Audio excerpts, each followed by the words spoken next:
Hello, I'm Looka. I'm joined by the Wolves legend himself here in his home, Steve Bull. Thank you for having us in. No worries at all. No worries at all. I'll put the kettle on in a minute. Oh yeah, you better. 2 sugars, please, with my tea, mate. It seems like a matter of when, not if now, for Wolves, doesn't it? It does. We don't like counting our chickens for the hatch, but it's looking more and more likely that we are going up.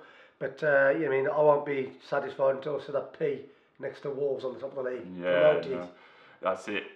Exciting times, isn't it? But I tell you what, that Cardiff game, I mean, the heart rate toward the 93rd minute. I thought I was gonna need to rest. It was, to be fair. It was up and down, very up and down, like the heart was all over the place or whatever. But it was a good result at the end of the day. I think the lads dug in.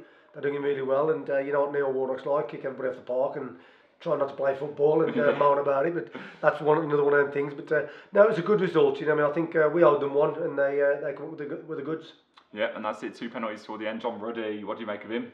He's done well, to be fair. I think he's had his critics over the season say he's not been at his best, but he pulled it out the bag for us the one time against Cardiff, and I thought fair play to him. He's stuck to his guns. That's it. It was a good performance from him. We got some questions for you, Steve. Obviously, hashtag AskBully. So you got any questions, send them in. First one from Jim WWFC on Twitter. Where will Steve be celebrating promotion, and how will he be celebrating? Oh, it all depends when it is. Whether it's going to be against Derby, whether it's going to be against Blues. It'd be nice to go against Blues, wouldn't it? Yes, it would. Nice to get the Premiership with them. But I should probably be here quietly having a glass of wine in a Chinese, something like that. And that'll do me fine. Won't be hitting the town with Tim Spears then, no? No, he don't buy any beer. He's tight as. Yeah, is he? Does he keep his wallet in his back pocket? Does he? He ain't got a wallet. He's a disgrace. No, he's all right, Tim. Sorry, mate. Sorry. No. Good question there, Jim. John Barrett from Twitter. He also asks, what were Bully's favourite boots to play in? Did you have a favourite pair of boots? A lucky pair? Yeah. They weren't lucky pair. It's I was sponsored by Adidas and Puma and stuff like that. But my favourite pair of boots were Mizuno. Oh right. I finished playing my career in them. That was really soft leather. It was when they started.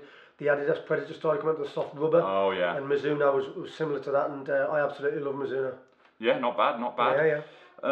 Did you ever feel like you have a different colour boots on, or was there someone like when you see a Sunday League team, you see someone in the gold boots, you think, oh, they're going to get targeted, don't you? Well, you do, and I'll look at them these days, and we'd be called names left, right, and centre for wearing. What you got them on for? What you got that colour for? It's like just black and white in our day. That's what it was, and I know they're all different shapes and sizes now, and the colours are unbelievable now. It's scary, and I know for the young kids of today that they're absolutely brilliant, but to us now, black and white. That's it. I used to sport a green pair in Sunday League. Can you believe that? Yeah, I can. It didn't end very well for me. I played in goal, and the amount of late challenges I got from strikers. Yeah, no. Black and white, they leave you alone. Yeah. Stick to black and white. Yeah, that's it. Joshua Barnett, he asks, have you ever taken a pressure penalty? Did you have a fail-safe spot to go for, or did you ever miss one? Oh, I did miss one against Sheffield Wednesday. I think it's Kevin Pressman in goal, and I hit this one so hard, and he just put his safe hands. It went bang, hit him. And then after that, Andy Thompson got the ball and took penalties after that. Oh, did he? That's it. I missed one, and that was it. So otherwise, I'd have had another 52 goals.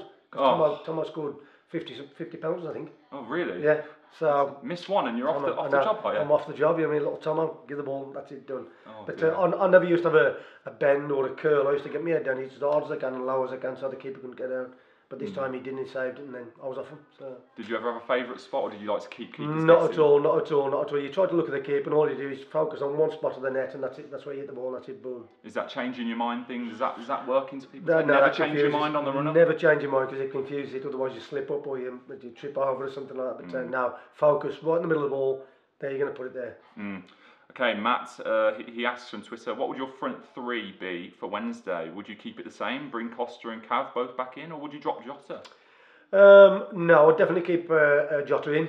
I would probably bring Cavaliero back in on the one side, and up front, it's got to be a foul, I think. Yeah. I think a foul. I think get him off from. He didn't play the other day. Get him off the bench and say, come on, then give us the best 90 minutes you got. Do you reckon Afobe's one to keep in the Premier League? I think so. I think he's still got a bit to prove, and the way we're playing, the system we're playing, or whatever. But I think he can adjust, he can adapt, and as I say, he's got to get a few more goals before the end of the season before the club say we're definitely going to keep you. Yeah, fair play. Mitchell Higginson, he asks, do you think Carla Keamy should lift the Championship trophy when we win it?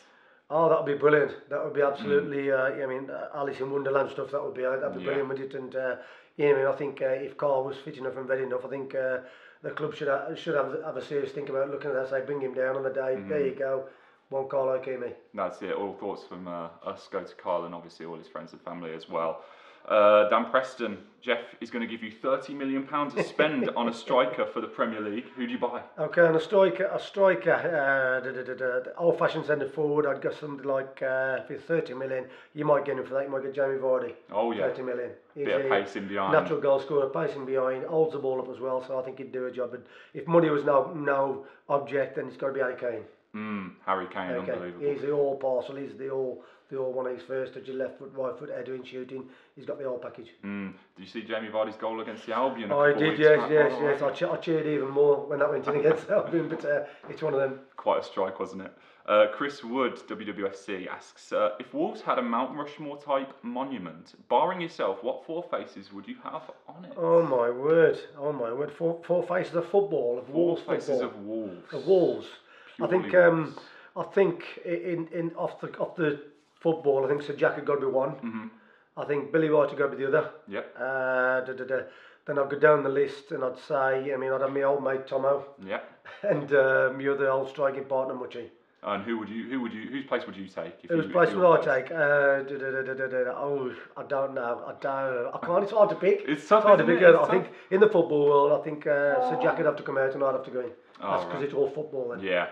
No, that'd be a decent monument to go up to as well, by the way. It would be. Ryan Hillback, he asks, do you fancy having another crack at management? I tried it at Stafford Rangers. Yeah. I enjoyed it for 10 months. I absolutely loved it.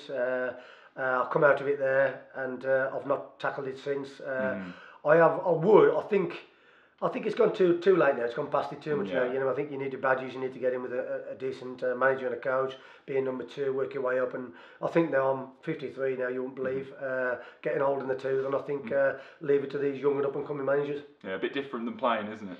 It is. It's totally different stress. As you can see, I didn't have grey hair when I played football. I had it when I went to Stafford Rangers.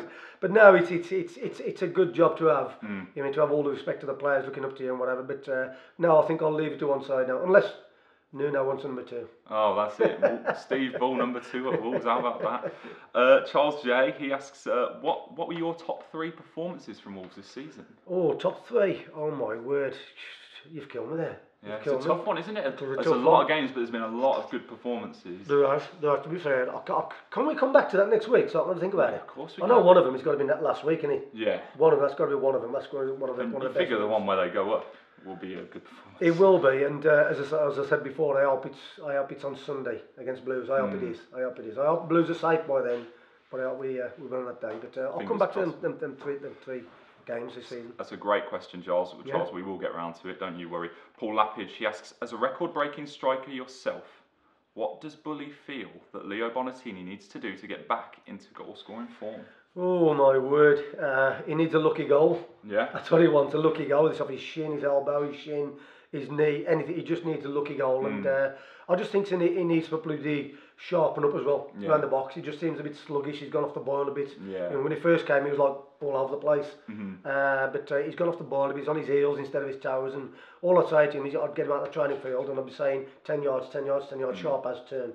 But he just needs a lucky goal. Yeah. A lucky goal. Is that a big thing for a striker? Obviously, you score plenty yourself, but any kind of goal, seeing the net ripple, does that really up your confidence? That's all it is. It's like it's a big weight lifting off his shoulder. You know what I mean? Afobe was waiting for Afobe to score his goals. Yeah. He got one, then he's off and running. And Bollatini's going to be the same. Once he gets one lucky one or one good one, he'll be off and running again. That's it. And final question from Blade XD: is Ruben Neves the best player the Championship has ever seen, despite him only being 21?